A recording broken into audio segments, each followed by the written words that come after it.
Welcome to Balancing the Energies, both masculine and feminine. I feel like I need to introduce myself because I just went radio silent, and I apologize. I'm going to tell you why. In a nutshell, good and bad. We bought a house, and that was really exciting. And then just a short while after we did that, we went and got an ultrasound with my fetal medicine specialist, and it was with the luck of God, the divine, whatever, that we found out that I have something called vasa previa, which is very, very serious. It basically means that my umbilical cord split off and wrapped itself, or a blood vessel wrapped itself around my cervix, which leaves this little boy, Reed, booby trapped in my belly. And if I am to go into labor or my water breaks, unless I am at the hospital, he will not survive. So, thank God we found that out, or we would have had the same situation as we did with Delaney. And so there is space for that gratitude, and there is also so much grief around leaving my family, which I'm going to have to do. I'm going to have to go into the hospital at my 32-week mark and stay until about 37 weeks. At 36 weeks, I'll deliver him via C-section, and everything should be okay. No danger to me. I think the heartbreak comes in and the shock comes in around leaving my family for that amount of time, and also just having to say goodbye to my little guy at such a sacred time when, you have such a small amount of time left, just as the family that you've had for almost 5 years. And I don't get to spend that with him or with Jace. I remember Jason and I grieving the loss of our little family, just he and I.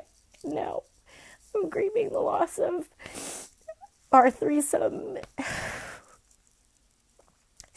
and grieving the loss of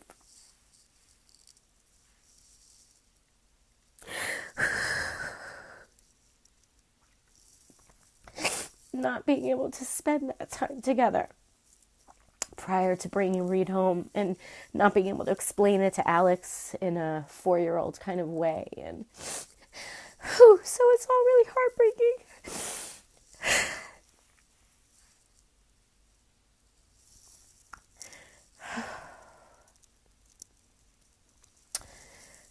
So, that's where we are. I'm packing this house up and really trying to stay with the grief as it arises. And it's really easy to get distracted. And I've realized something. It feels like such a teachable moment that I want to offer you.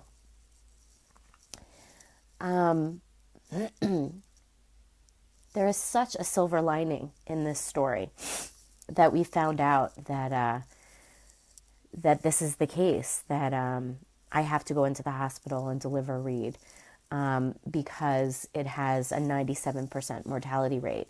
And most people in that same statistic, 97, don't find out. There's no reason. Nobody's looking for it. We found it by accident. So there's so much gratitude in that. And I'm realizing I have to create space for the grief for it, because I have such a tendency to go towards the bright and the light and the gratitude. And we do such a disservice to ourselves when we don't grieve our losses.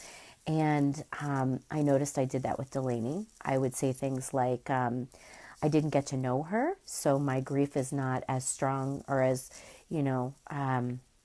grief-worthy as your grief. You knew your child for longer.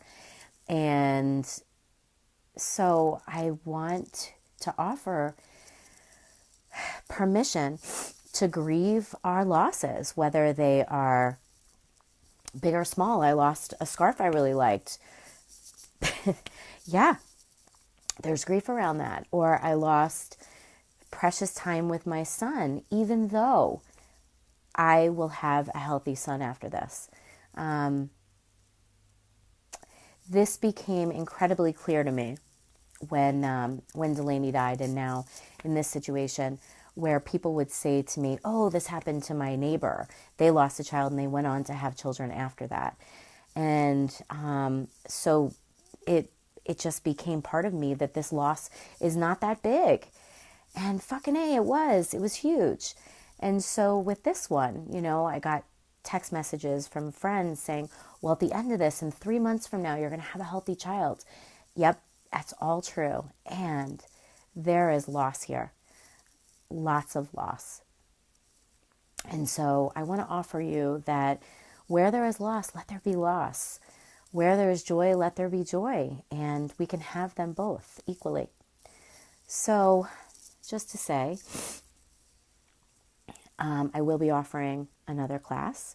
I will have so much fucking time to offer this class. And I think that I will have so much material to offer another class after this.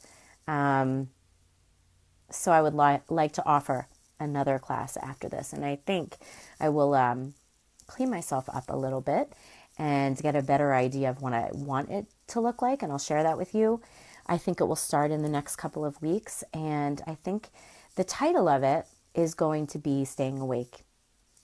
It won't have as defined a content area as the masculine and feminine.